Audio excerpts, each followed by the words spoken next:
Hey everybody, this is Colby Samide from Desks for Distance, and today I'm going to be showing you how to build this simple yet good looking desk out of just 2x4s and some plywood. The first thing you're going to want to get is 3 2x4 by 8 feet boards. You're going to want to get a 2x4 sheet of plywood. You can get these at Lowe's or Home Depot, they're like $20. You're obviously going to need something to cut your wood. I'll be using this miter saw. Other things you're going to need a drill, you're going to need a tape measure, you're going to need some 2-inch screws, doesn't really matter what kind. You're going to need a pencil, some 150 or 220 grit sandpaper. It's not required, but a clamp is definitely helpful. You're going to need some 2.5-inch Kreg screws, and you're going to need a Kreg pocket hole drill. I'll write this list in the description as well in case you missed anything. So here's your cut list. I'll put this in the description as well. You're going to cut 4 2x4 by 29 inches. You're going to cut 4 2x4 by 18 inches, and you're going to cut 1 2x4 by 37.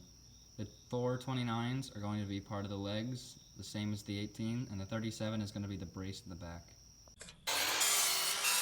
I got all 4 of the 29-inch boards cut. Time to cut the 18-inch ones. Now that the 4 18-inch boards are cut, it's time to cut the 37-inch one.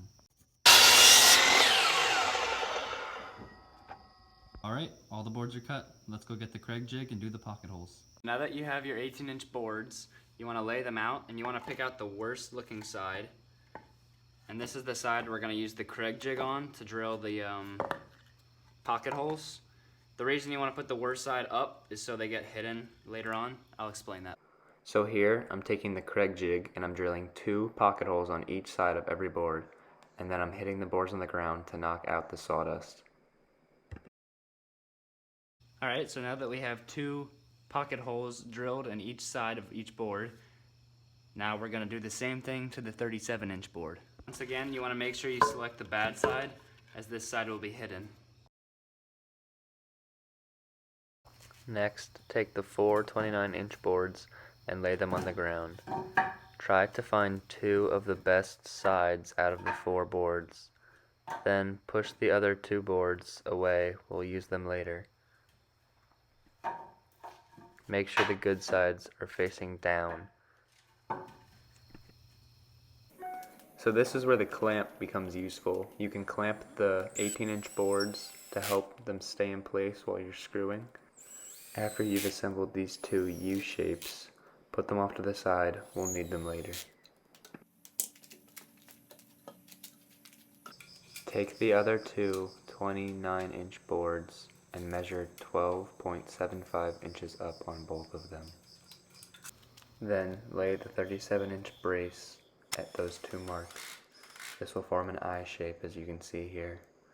Then I find it helpful to stand on the brace, then screw in the side. After you've done one side, flip it and then stand on the other 29-inch board. Then flip the entire I over and then put the U brackets on top of it. We are almost done with the base. Then, once the U brackets are in place, I clamp them down and put 2 screws on each side.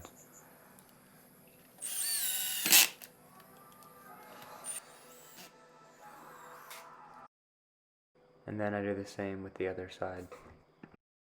We actually have the base completed. The reason I said before to make sure you have the bad side facing up when you do these pocket holes, the desktop is actually going to sit right here, so these pocket holes will not be seen. Same with the other way, they're facing the floor, so they will not be seen. The back brace is also the same way. You want to have the back brace facing the bad way up, because this side will be against the wall. That way, these screws also won't be seen. So right here, I'm trying to figure out which side of the desktop looks better. You want to have the better looking side facing down when you put the brace on top. That way when you flip it, the good side will be facing up again.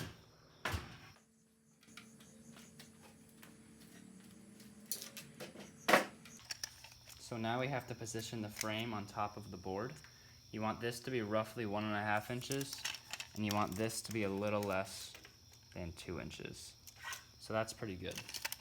Then you want to go around every corner, and you want to make these little marks.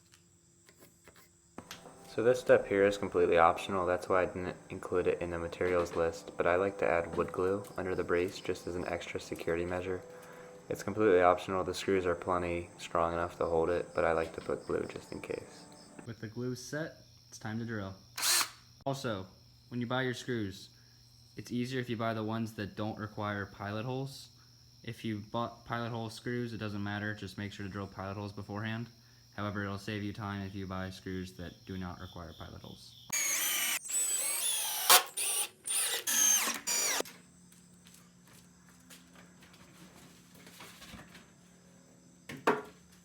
And with those last screws, you're done. The whole desk is complete, other than some sanding.